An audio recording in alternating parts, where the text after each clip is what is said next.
The Zalcrian Empire had conquered 47 star systems in the past century, and their military doctrine was simple enough for any soldier to understand.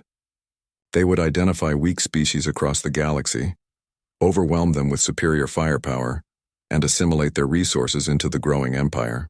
When their scout ships detected the Sol system during a routine exploration mission, initial reports seemed very promising to the military commanders back at headquarters.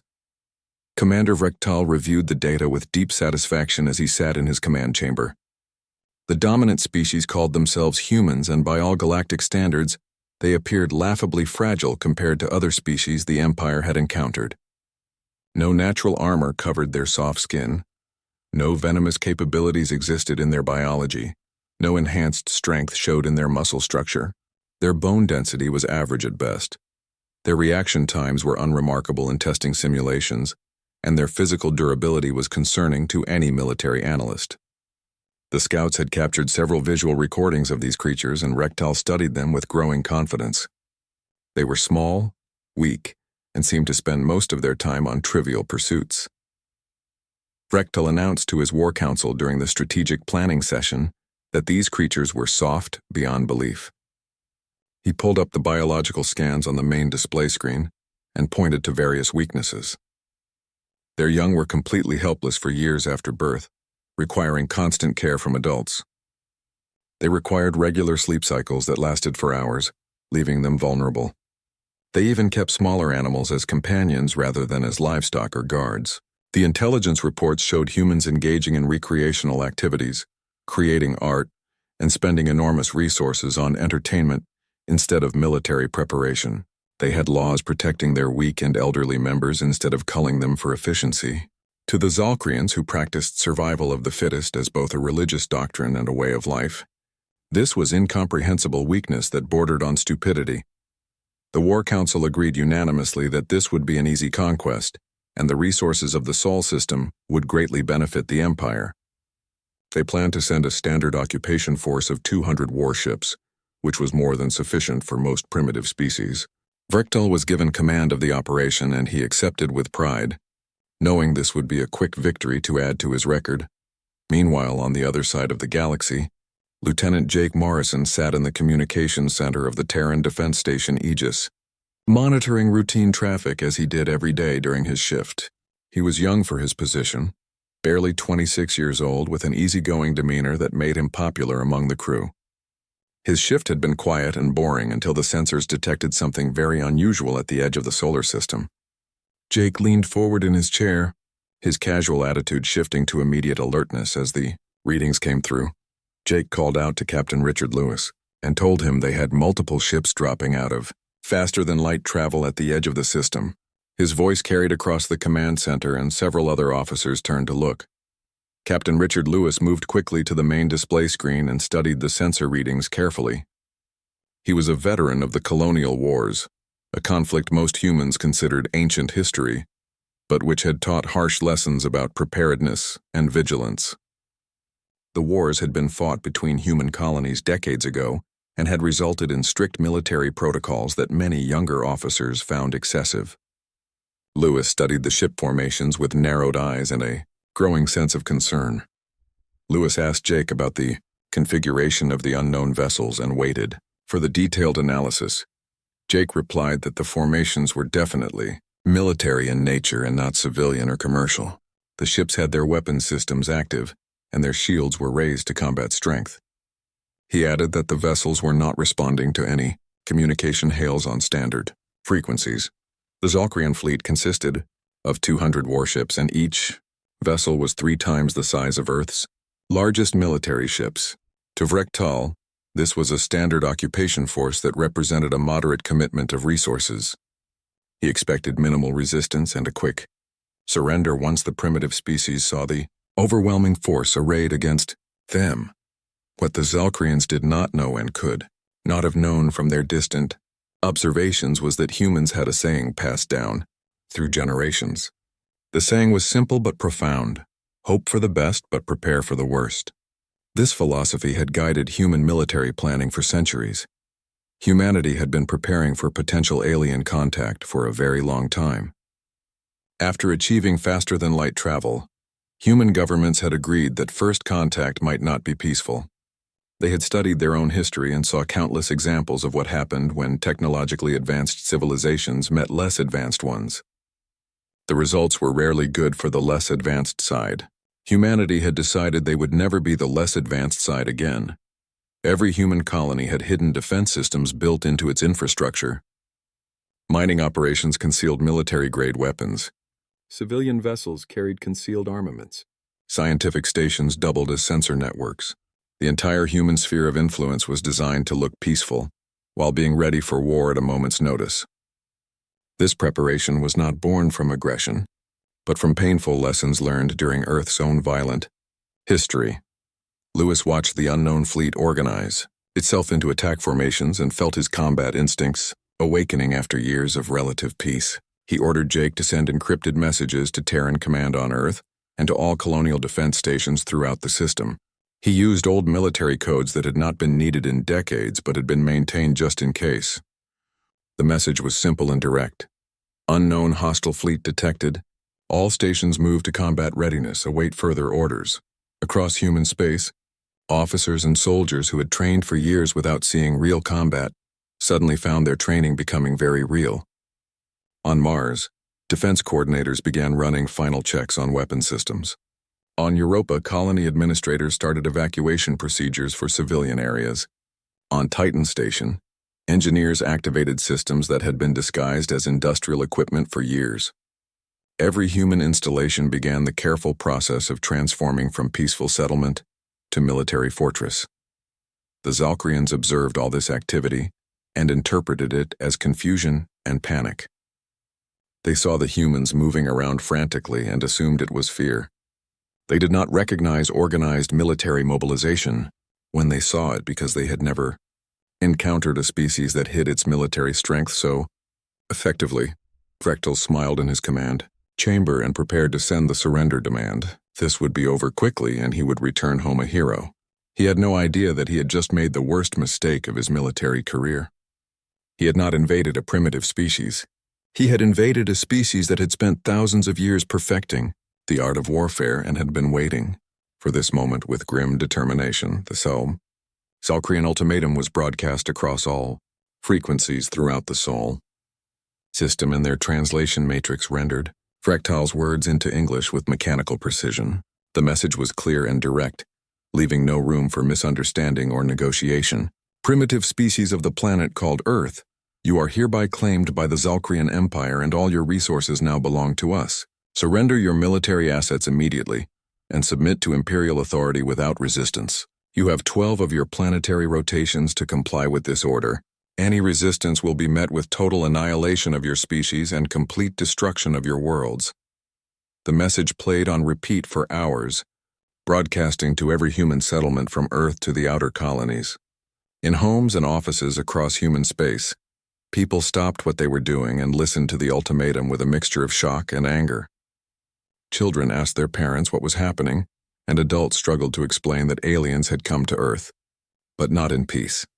At Terran Command Headquarters on Earth, Admiral Helen Carter listened to the message 3 times in complete silence. She was a slender woman in her 50s with silver-streaked hair pulled back in a tight bun and eyes that had seen too many strategic simulations to count. Around the command center, officers and analysts waited for her response, watching her carefully for any sign of how she would handle this unprecedented crisis. The room was completely silent except for the soft humming of computer systems and the distant sound of air circulation. Helen finally spoke and asked her senior staff for their honest opinions on the situation. Her voice was calm and measured, showing no sign of the anger she felt inside. Colonel Ryan Hughes, head of strategic operations, pulled up a holographic display that showed the enemy fleet positions in 3 dimensions. He was a tall man with graying hair and the confident manner of someone who had spent decades studying military tactics. He explained that the Zalcrians had positioned their fleet in what military analysts called a hammer formation, which was a classic overwhelming force doctrine designed to intimidate enemies into surrender. They clearly believed that humans would see the size of their fleet and immediately give up without fighting. Helen asked him directly if humans would surrender and fold under the pressure. Her slight smile suggested she already knew the answer, but wanted to hear it said aloud for the record. Ryan replied firmly that humans would not surrender, not even remotely, and that the Zalcrians had badly miscalculated human resolve. Several other officers nodded in agreement. Across human space, the response to the ultimatum was unanimous and swift. On Mars, Governor Lisa Franklin began evacuating civilian centers to underground shelters, while simultaneously activating hidden defense platforms that had been built into the planet's infrastructure over decades. The platforms had been disguised as mining equipment and communication arrays, but now they revealed their true purpose as military weapons. On the Europa mining colonies, Director Paul Martinez recalled all workers from the ice fields and armed the orbital batteries that surrounded the moon. The batteries had been positioned years ago under the guise of protecting against asteroid impacts, but everyone knew their real purpose. On Titan Station, Commander Amy Sullivan started spinning up the weapon systems that had been carefully disguised as industrial equipment for processing hydrocarbons. The massive fusion reactors that powered the station could also power enough weaponry to defend against a small fleet. The Zalcrians interpreted the lack of immediate surrender as confusion and indecision. They waited the full 12 days as promised, confident in their overwhelming superiority. Frektal spent the time reviewing victory protocols and planning the occupation administration. He selected officers for governorship positions and calculated expected resource extraction rates. In his mind, the war was already won, and this was just a formality. The Zalcrians had no idea that humans had spent those 12 days mobilizing a war machine that had been maintained in readiness for exactly this scenario. Every human colony operated under a simple philosophy that was embedded in its founding charter and taught to every citizen. The philosophy consisted of just 2 words repeated like a mantra: never again. Never again would humanity be helpless in the face of superior force. Never again would they be unprepared for existential threats. Never again would they trust that the universe was a safe and friendly place. On the 13th day, Frektal ordered the invasion to begin with confidence and anticipation.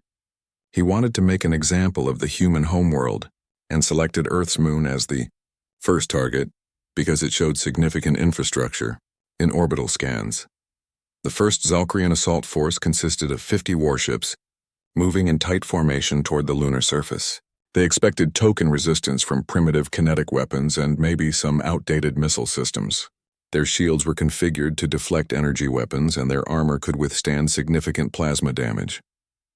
They approached in parade formation, shields overlapping for maximum protection.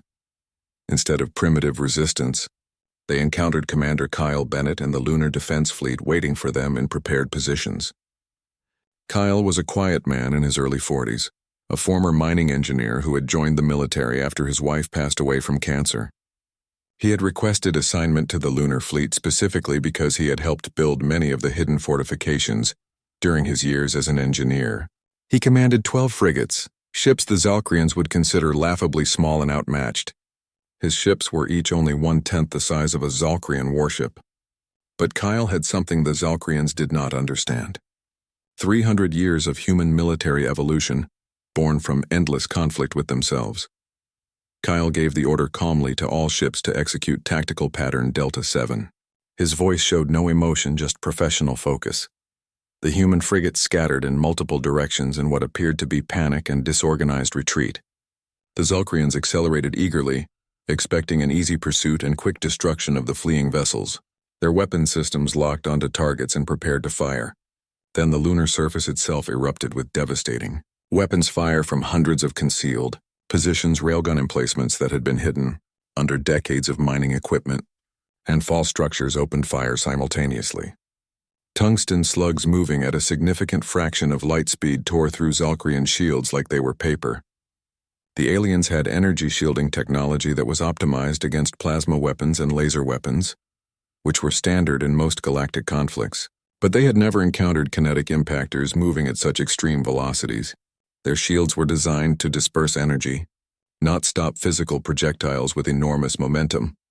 Kyle's frigates wheeled around in coordinated maneuvers and launched missiles that performed seemingly impossible turns and course corrections. The missiles carried artificial intelligence guidance systems that adapted to Zalcrian countermeasures in real time, learning and adjusting with each passing second. Each missile carried a simple but devastating payload, shaped nuclear charges designed to channel their explosive force through a single focused vector instead of dispersing in all directions. The result was that each missile hit with the force of a directed nuclear explosion, concentrated into a beam. Within 6 minutes of engagement, 38 Zalcrian ships were completely destroyed, their hulls torn apart by kinetic impacts and nuclear fire. Another 12 ships were heavily damaged and limping away from the battle. The remaining vessels retreated in complete disorder, their tight formation broken and their confidence shattered. Vrektal stared at his tactical displays in absolute disbelief and confusion. His command center was filled with alarms and damage reports from the assault force. He demanded to know what had just happened, and how 50 ships could be destroyed so quickly by an inferior force. His tactical officer's voice trembled as he tried to explain the situation. "Commander, the humans used weapons we have never encountered in our database, and their tactics are completely unlike any species we have fought before." Vrektal shouted that it was impossible because humans were primitives according to all intelligence reports. The data had been clear and definitive.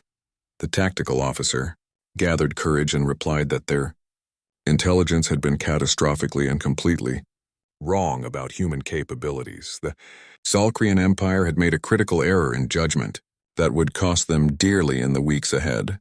They had mistaken humanity's restraint for weakness, their compassion for vulnerability, and their preference for peace for an inability to wage effective war. The difference between those concepts was about to become painfully clear to every Zalcrian commander in the invasion force. They were about to learn the hard way that there was a huge difference between a species that did not want to fight and a species that could not fight. Humans were very much in the first category, and the Zalcrians had somehow failed to understand that distinction, despite all their intelligence. Gathering, Admiral Helen Carter stood before the Council of Earth in the large assembly chamber, her uniform crisp and perfectly pressed despite 3 days of continuous operations with almost no sleep. The holographic representatives of Mars, Europa, Titan, and all the outer colonies watched intently from their projection points around the circular room. Each representative had the power to authorize military action for their colony, and Helen needed unanimous support for what she was planning. Helen stated flatly and without emotion that humanity was now at war with the Zalcrian Empire. She explained that the Zalcrians had rejected all diplomatic overtures and peace offerings. They viewed humans as nothing more than resources to be harvested and territories to be occupied. Helen then formally requested full military authorization to prosecute the war using all available means and methods. Governor Lisa Franklin from Mars spoke first and asked the question that was on everyone's mind. "Admiral, what are our realistic chances of victory against such a large force?" Helen's expression did not change as she delivered her assessment. If humans fought the Zalcrians conventionally by following their rules of engagement and matching them ship for ship, humanity would eventually lose through simple attrition. The Zalcrians had numerical advantages and their individual ships were larger, but if humans fought the way they had always fought throughout their bloody history, adapting constantly and improvising solutions and exploiting every possible weakness, then humanity would tear the Zalcrian fleet apart piece by piece. The vote was unanimous in less than 5 minutes. Every colony representative authorized full military action without restrictions. Across human space, warships began emerging from hidden berths that had been constructed in secret over decades.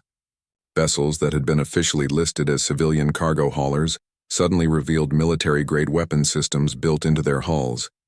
Mining stations throughout the asteroid belt reoriented their massive industrial lasers, which had originally been designed to cut apart asteroids for mineral extraction, toward tactical military purposes. Even scientific research stations contributed to the war effort by deploying experimental weapons that had been purely theoretical until this moment of desperate need. Lieutenant Commander Samantha Cole led Fighter Wing 7 from the fleet carrier Vigilant, which had been positioned near Earth's orbital defense perimeter. She was 29 years old with over 1,000 hours of combat simulation time logged in training systems, but she had exactly 0 real combat experience until today. That perfect record was about to change dramatically in the next few minutes. Samantha transmitted to all fighter wings and told them to stay loose in their formations, watch their approach vectors carefully, and remember everything they had learned in training. Her voice was steady and calm despite her heart racing inside her chest. The Zalcrian bomber formation approaching Earth's orbital infrastructure was massive, numbering over 100 heavy craft designed to destroy space stations and orbital facilities.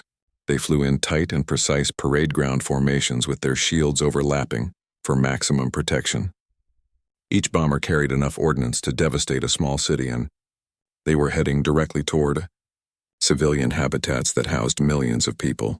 Samantha's tactical display highlighted the critical weakness in the enemy formation immediately. She transmitted orders to Vulture Squadron to target the enemy shield generators with electromagnetic pulse bursts. She ordered Falcon Squadron to prepare for missile saturation attack on her mark. She told Hawk Squadron to cover the withdrawal vector in case things went wrong. The human fighters moved like schools of fish in the ocean, with individual units operating in perfect concert, without requiring rigid formations or predetermined patterns. Each pilot made split-second decisions based on the tactical situation, their neural interface systems allowing them to process battlefield information faster than traditional manual control systems could ever achieve. The interfaces fed data directly into their brains and allowed them to react with inhuman speed. The Zalcrians never had a realistic chance to adjust their tactics to counter the human attack. Human electromagnetic pulse weapons disrupted their shield harmonics in ways their engineers had never anticipated, creating cascading failures that spread through overlapping shields like a virus. Missiles exploited the gaps in coverage instantly, and what followed was not really a battle but a systematic massacre of enemy bombers. Within minutes, 70 Zalcrian bombers were destroyed, and the rest were fleeing in panic. Samantha felt no joy or satisfaction in the killing, only a grim sense of duty fulfilled. These aliens had come to destroy her world and kill her family. Now they were learning why that decision had been a fatal mistake. She had trained for years hoping never to use these skills in real combat. But now that war had come, she would do whatever was necessary. Back on the Zalcrian flagship at the edge of the solar system, Frektal watched his invasion force crumbling on multiple screens simultaneously. Damage reports were coming in from every battle group and the numbers were catastrophic. He shouted in frustration and demanded to know how these primitive humans were defeating his superior forces. His science officer, who was a veteran of 20 successful conquest campaigns spanning 3 decades, spoke very carefully because he knew the commander would not want to hear the truth. "Commander, I have been analyzing their tactics carefully and running computer models. These humans do not fight like any species we have encountered in our entire military history. They are not following any standard military doctrine from our databases. Every single engagement is different and adaptive. They are learning from each encounter in real time and adjusting their tactics within minutes." Frektal snapped back angrily that all species learn from experience and adapt over time. That was basic military evolution. The science officer took a deep breath and continued his explanation. "Not like this, sir, and definitely not this fast. Their learning curve is almost vertical, and their technology was completely misunderstood by our intelligence services. We dismiss them because they lack advanced energy weapons like plasma cannons or laser batteries. But their kinetic weapon systems and explosive delivery systems are actually centuries ahead of anything in our tactical databases. We optimized our defenses against energy weapons because that is what every civilized species uses. They are killing us with what we considered primitive ballistics. But there is nothing primitive about weapons that can accelerate projectiles to relativistic speeds." Frektal felt something completely unfamiliar creeping through his body and mind. Genuine doubt about victory. For the first time in his long military career, he was facing an enemy that was not behaving according to any predictable pattern. The humans were not just fighting back. They were winning decisively in almost every engagement. Their tactics were creative and unpredictable. Their weapons were devastatingly effective despite appearing primitive. Their coordination was flawless across vast distances. And most disturbing of all, they seemed to be getting better with each battle, learning and adapting at a rate that should have been impossible. The science officer pulled up casualty statistics and displayed them on the main screen. In just 3 weeks of fighting, the Zalcrian invasion force had lost over 40% of its ships. 40%. That kind of loss rate was unprecedented in modern Zalcrian military history. Most conquest campaigns ended with less than 5% casualties at most.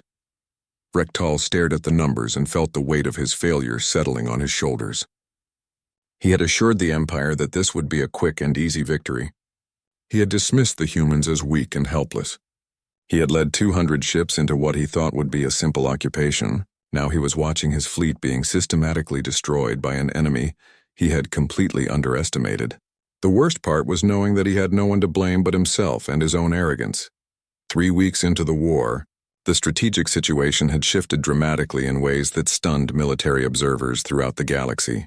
The Zalcrian Empire, which was accustomed to quick subjugation campaigns that lasted days or weeks at most, found itself locked in a grinding conflict with an enemy that refused to fight fair by any conventional standard. Captain Nathan Pierce commanded the stealth ship Shadowrunner, a vessel that barely registered on conventional sensor systems even at close range. He and his crew of 15 specialists had been operating behind Zalcrian lines for 2 weeks straight, and their mission parameters were elegantly simple. Make the enemy paranoid about every shadow and every sensor ghost. Lieutenant Karen Walsh reported from her sensor station that they had another Zalcrian supply convoy on the scanners. The convoy consisted of 3 large freighters with light military escort, probably carrying ammunition and spare parts to the main fleet. Nathan studied the tactical plot carefully and analyzed the convoy's route and timing. The Zalcrians were slowly learning to vary their routes and scheduling, but they still thought in terms of traditional supply lines and predictable logistics. Humans had learned centuries ago during their own wars that in space, there was no real hiding if your enemy was patient and clever enough to wait. Nathan ordered his weapons officer to load torpedo tubes 3 and 7. He specified that they should target the engine systems only and leave the crew compartments intact. He wanted to make the Zalcrian ships limp home and tell stories about the invisible human ships that struck without warning. The Shadowrunner drifted closer on minimal power output, virtually invisible against the cosmic background radiation of deep space. At 3,000 kilometers distance, she fired 2 torpedoes and immediately went silent again. By the time the Zalcrian escorts detected the torpedo launch signatures, it was far too late to intercept or defend. 2 freighters lost their main propulsion systems instantly and were left drifting helplessly in space, but otherwise intact. The 3rd freighter and its escort vessels frantically searched for an attacker that had already slipped away into the darkness. Their sensors showed nothing but empty space in all directions. This exact pattern repeated itself across human space dozens of times each day. Small and fast human ships struck from unexpected angles and vanished before any retaliation was possible. The Zalcrians deployed more escort vessels to protect their convoys, which meant fewer ships available for offensive operations. They spread their forces thinner to cover more area, which made them more vulnerable to concentrated human counterattacks. It was a strategic trap with no good solution. The war of attrition that the Zalcrians had originally planned was turning against them in every measurable way. Their supply lines were constantly harassed. Their forward bases were under continuous attack. Their communications were intercepted and decoded. Their morale was declining rapidly as casualties mounted. On the diplomatic front far from the battlefield, other alien species were watching the conflict with intense interest and growing concern. The Confederation of Free Worlds had maintained careful neutrality when the Zalcrians first invaded human space.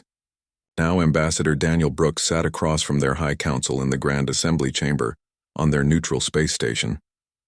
Daniel was a career diplomat in his late 50s, a man who genuinely preferred words to weapons but understood perfectly that sometimes strength spoke louder than the finest speeches. He projected calm confidence as he addressed the assembled alien representatives from dozens of different species. Daniel began by noting that the Zalcrian Empire had told the entire Confederation that humanity was weak and primitive and easily conquered. They had predicted total victory within days. They had now lost over 40% of their invasion force, and the number was climbing daily. Daniel stated that he was present to propose a formal military and economic alliance between humanity and the Confederation. Counselor Thren, a reptilian being from Soria Prime with scales that shifted colors based on emotion, regarded Daniel carefully with multifaceted eyes. Your species has proven more capable than anyone anticipated, Ambassador. But the Zalcrians still have vast resources and can call upon reinforcements from their core territories. Daniel agreed calmly that the Zalcrians did indeed have vast resources available. But resources required complex logistics to be useful, and logistics required security to function. and security was exactly what humans were destroying throughout Zalkrian supply networks. Every week this war continued, the Zalkrians lost ships and personnel and credibility. The question was not whether humans could resist the invasion, because they had already proven that conclusively. The real question was whether the Confederation wanted to be part of the solution, or be seen as complicit in supporting imperial aggression through their neutrality. The message was clear and direct. Humanity was winning this war, and there would be political and economic consequences for those governments who bet against them. Several council members shifted uncomfortably in their seats. Meanwhile, at Zalkrian Imperial Command many light years away, panic was setting in among the high command staff. Fleet Admiral Kreshnak reviewed casualty reports with growing horror and disbelief. The numbers seemed impossible, but they were verified by multiple independent sources. Kreshnak demanded to know the exact number of ships the invasion force had lost since the operation began. His aide consulted the latest reports and replied with a trembling voice. 87 ships were confirmed destroyed with all hands lost. 34 additional ships were disabled and unable to continue operations. 22 ships were missing and presumed either captured or destroyed with no surviving communications. The total losses represented over 70% of the original invasion force. In Zalkrian military history, no commander had ever suffered such catastrophic losses and survived the political consequences. Kreshnak slammed his appendage against the console in frustration and shouted that this was supposed to be a simple conquest of primitives. The intelligence reports had been clear and definitive about human weakness. The aide spoke carefully because bringing bad news to angry superiors was always dangerous. With great respect, Admiral, our intelligence was catastrophically flawed from the beginning. These humans have been fighting each other for their entire evolutionary history. They have refined warfare into an art form over thousands of years, and they are genuinely angry at us for threatening their existence. Everything we have intercepted from their communications suggests they are not fighting for territory or resources like normal species. They are fighting because we threatened to exterminate them, and that has unleashed something terrible. Kreshnak felt cold understanding settle over him like ice water. The Zalkrian Empire had not invaded a primitive species that would surrender quickly. They had invaded a species that had spent millennia perfecting the art of killing other humans and surviving impossible odds. Every weapon system the humans used had been developed originally to kill other humans more efficiently. Every tactical doctrine had been refined through countless wars against enemies who thought like them and adapted like them. Humans had been training for total war against peer opponents for thousands of years, and the Zalkrians were paying the price for that experience. The aide continued with more bad news. Admiral, there is also concerning intelligence about human diplomatic efforts. They are negotiating with the Confederation of Free Worlds and several independent systems. If they succeed in forming alliances, our strategic position becomes completely untenable. Kreshnak stared at the strategic maps showing the deteriorating situation. Red markers indicated destroyed Zalkrian ships. Yellow markers showed damaged vessels. Blue markers represented human forces, and those blue markers seemed to be everywhere at once. The humans were not fighting like a defensive force trying to protect their territory. They were fighting like apex predators who had been challenged in their own den. The worst part was knowing that the Empire had brought this disaster upon itself, through arrogance and poor intelligence. They had seen what they wanted to see, a weak species ripe for conquest. They had ignored the warning signs, the hidden fortifications, the disguised military vessels, the extensive defense networks. They had dismissed human compassion and civilization as weakness rather than recognizing it as a choice that could be revoked when survival was at stake. Crashes not made a decision that would end his career but might save thousands of lives. He ordered his aide to open a secure channel to Rektal's flagship. It was time to discuss retreat and peace negotiations before the entire invasion force was annihilated. Pride and honor meant nothing if everyone was dead. 2 months after the invasion began, the tide had turned completely and irreversibly. The Zalkrian fleet that had arrived with such overwhelming confidence was now reduced to fewer than 60 operational ships, trapped in the outer solar system and facing an enemy that grew stronger and more aggressive with each passing day. Admiral Helen Carter stood on the bridge of the newly commissioned dreadnought Indomitable, humanity's direct answer to Zalkrian capital ships and a statement of human industrial capability. At 2 kilometers long and bristling with weapon systems that combined human innovation with captured and reverse-engineered Zalcrian technology, the ship was a physical manifestation of human determination and adaptability. The bridge crew worked quietly at their stations, professional and focused despite the historic nature of the moment. Helen ordered a full status report from her tactical officer. Colonel Ryan Hughes smiled grimly as he pulled up the strategic display. The Zalcrian fleet was consolidated in a defensive position around their flagship in the Kuiper Belt region. They were attempting to fortify their position using asteroid debris and ice, but they were running critically low on supplies and ammunition. Human interdiction of their supply lines had been 100% effective for the past 3 weeks, and the enemy was effectively under siege. Helen asked about Commander Vrektal specifically and whether he was still in command of the enemy forces. Ryan confirmed that Vrektal was still technically in command, but their intelligence sources suggested he was facing serious revolt from his own surviving officers. Apparently losing 3/4 of an invasion force in just 2 months was frowned upon very severely in Zalcrian military culture, and several of his subordinates were demanding he surrender before everyone died pointlessly. Helen nodded slowly and made her decision. She ordered the communications officer to open a direct channel to the Zalcrian flagship using all available frequencies. Across the void of space, Commander Vrektal accepted the incoming communication with the hollow feeling of complete defeat weighing heavily in his heart.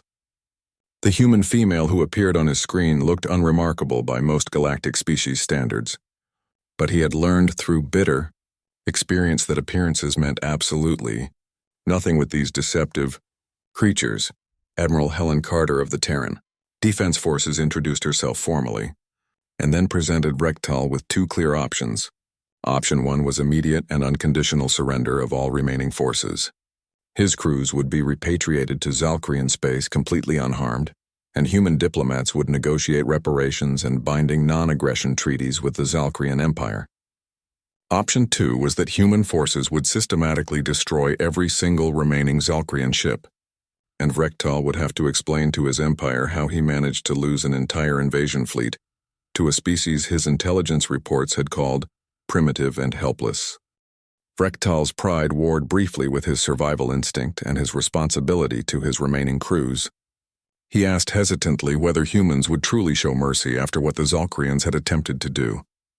Helen's expression softened slightly, and she spoke with genuine honesty.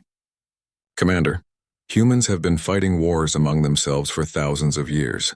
We understand perfectly well that soldiers follow orders given by politicians and leaders. We also know from hard experience that peace is always preferable to continued bloodshed when that peace is possible and sustainable. We are offering you and your people a way out because we would genuinely rather not kill people who no longer pose a meaningful threat to us. Vrektal spoke quietly and observed that humans would kill without hesitation if necessary, despite their merciful words.